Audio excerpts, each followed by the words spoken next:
नमस्कार दोस्तों, कैसे आप लोग? फाइनली एक बहुत बढ़िया आईपीओ का अपडेट आ चुके हैं। देखिए, जितने सारे आईपीओस अपडेट आया है, मैं सारे आईपीओस एक-एक करके आपके साथ शेयर किया हूँ और सारे कंपनीज 30 टू 40% के ऊपर लिस्टिंग दिखाया है और कुछ कंपनी ऐसे भी है जो 60 टू 70% तक लिस्टिंग दिखाया है। तो आज एक कंपनी के बारे में बात करूंगा जिसका ग्रे मार्केट प्रीमियम 30 के ऊपर दिखा रहा है, 36 के ऊपर दिखा रहा है। तो क्या इस कंपनी एक अच्छा खासा लिस्टिंग दे सकते हैं? उससे पहले पूरा कंपनी का जानकारी मैं आपके साथ शेयर करूंगा। उसके बाद एक एक करके सारे डेट्स आपको जानने का मौका मिलेगा। तो यहाँ पे आप देख सकते हैं, ये जो कंपनी है इसका नाम आप देख सकते हैं आप देख सकते हैं लुमिनो इंडस्ट्रीज लिमिटेड। लुमिनो इंडस्ट्रीज लिमिटेड जो मैन्युफैक्चरिंग करते हैं, आप देख सकते हैं कुछ केबल्स वगैरह, साथ ही साथ कंडक्टर्स वगैरह, साथ ही साथ हाउस वायर जो केबल्स है, वायर्स है, उसको भी कंपनी बनाते हैं। साथ ही साथ पावर को ट्रांसमिशन करने का काम करते हैं। साथ ही साथ ईएचवी जो सबस्टेशन है, मतलब इलेक्ट्रिक जो सबस्टेशन है, उसकी जो जितने सारे प्रोडक्ट है वो भी कंपनी बनाते हैं। साथ ही साथ सॉल्यूशन बेस्ड ऑफ बिजनेस भी काम करते हैं। सोलर प्रोजेक्ट के ऊपर काम करते हैं, रेलवे इलेक्ट्रिसिटी के ऊपर काम करते हैं, वाटर मैनेजमेंट के ऊपर काम करते हैं। तो देखिए, कंपनी वही फील्ड में काम कर रहा है जिस फील्ड का आज जितना डिमांड है, फ्यूचर में और भी ज्यादा डिमांड बढ़ेगा।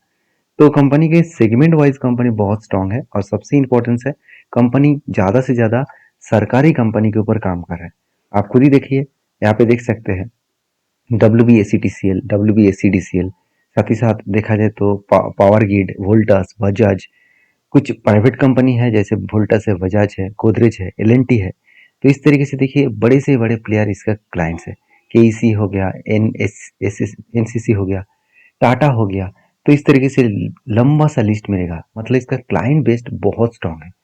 तो इसीलिए मैं इस कंपनी के ऊपर पॉजिटिव डेटा मुझे देखने को मिला, जो मैं आपके साथ शेयर करूँ। ध्यान से पूरा कंपनी को देखना, एक एक करके डिटेल्स शेयर करूंगा। तो आप यहाँ पे देख सकते हैं, यहाँ पे जो कंपनी है इसके हिसाब से कंपनी 2005 में स्टार्ट हुआ था और लुमिनियो जो इंडस्ट्रीज लिमिटेड कंपनी है, वो बेसिकली इंटीग्रेटेड इंजीनियरिंग, साथ ही साथ प्रोक्योरमेंट, साथ ही साथ आप देखेंगे तो कंस्ट्रक्शन के ऊपर कंपनी काम करते हैं। तो कंपनी की जो बिजनेस है वो हाई टेम्परेचर एंड लो सग कंस्ट्रक्शन कंडक्टर के ऊपर काम करते हैं। और कंपनी के जो जो प्रोडक्ट है वो तो मैं अभी आपको दिखाया हूँ। अभी इस कंपनी सिर्फ इंडिया में नहीं है, वर्ल्ड बेसिस में काम करते हैं, जैसे यूएसए, साथ ही साथ मॉली जैसे, साथ ही साथ और भी देखिए अलग अलग कंट्रीज, नेपाल, बांग्लादेश, केनिया, घाना जैसे बड़े बड़े कंट्रीज में कंपनी प्रोडक्ट को सेल करते हैं। करीबन इसका 890 परमानेंट एम्प्लॉय है, तो उस एम्प्लॉय हिसाब से काम कर रहा है। तो चलो अभी कंपनी का फाइनेंशियल डिटेल्स देख लेते हैं। कंपनी का फाइनेंशियल डिटेल्स मुझे स्ट्रांग लगा क्योंकि एसेट 1175 से लेकर 2024 में 1175 था, 2025 में करीबन 1720 के आसपास बने और 2025-26 में करीबन 2175 बने। तो यहाँ पे एसेट बढ़ता हुआ देखने को मिले। टोटल इनकम के बारे में बात करूँ तो 1425 से लेकर 1900 करोड़ के आसपास टोटल इसका सेल्स बढ़े थे, इनकम बढ़े थे और आज 2000 के आसपास सेल्स बढ़े। मतलब कंपनी का जो सेल्स है वो 7% से इंक्रीज हो रहा है। मगर अच्छी बात यह है कि कंपनी का प्रॉफिट मार्जिन 28% से ग्रोथ हो रहा है, क्योंकि 2024 में 86 करोड़ था, 2025 में 125 करोड़ बने, 2026 में 160 करोड़ बने। तो अच्छा खासा एक प्रॉफिटेबिलिटी इंक्रीज हुआ। तो प्रॉफिटेबिलिटी इंक्रीज होने के पीछे रीजन भी है, क्योंकि कर्जा जो पिछले बार 418 करोड़ बन गया था, वो इस बार 385 करोड़ के आसपास बने।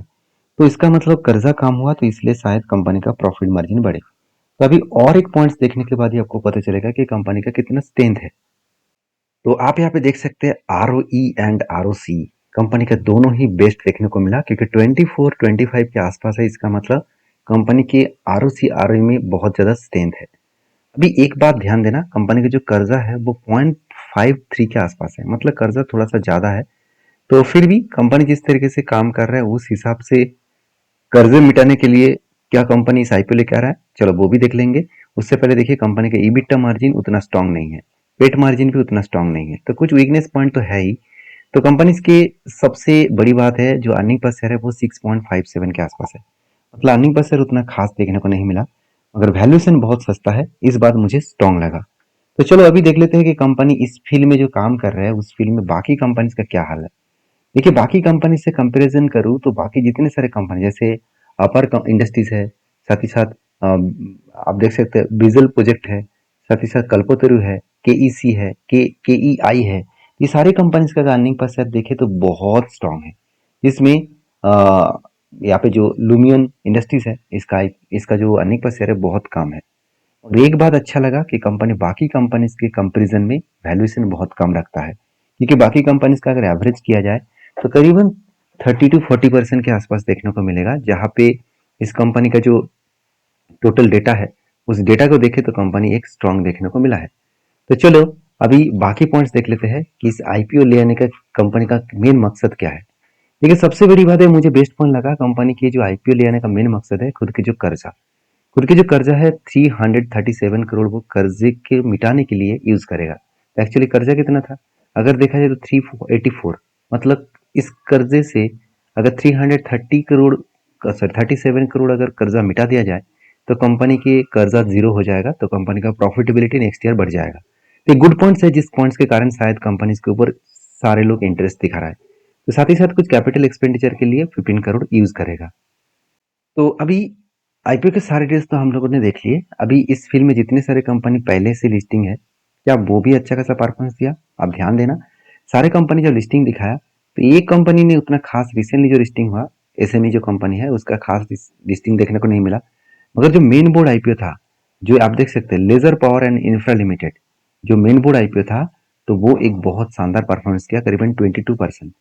तो मुझे भी लग रहा है कि इस कंपनी भी 30% के ऊपर लिस्टिंग गेन दिखा सकते हैं। देखिए मेरा कहने से तो लिस्टिंग गेन होगा नहीं, तो सारे डेटा पॉइंट ऑफ बेसिस में मैं बात कर रहा हूँ।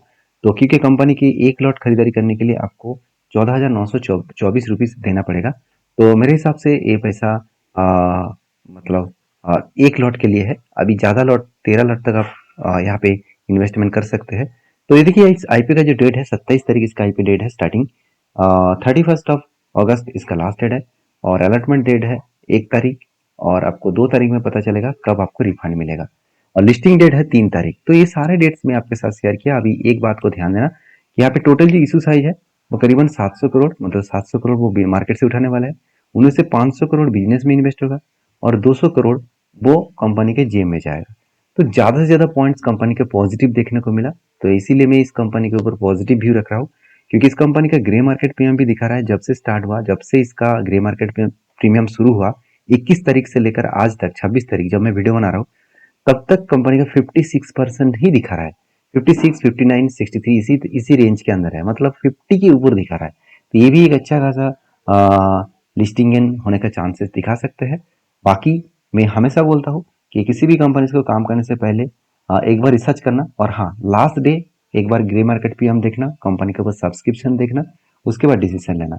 वीडियो अच्छा लगे तो लाइक करना, इस तरीके से अपडेट पाने के लिए मुझे फॉलो करना। Thank you.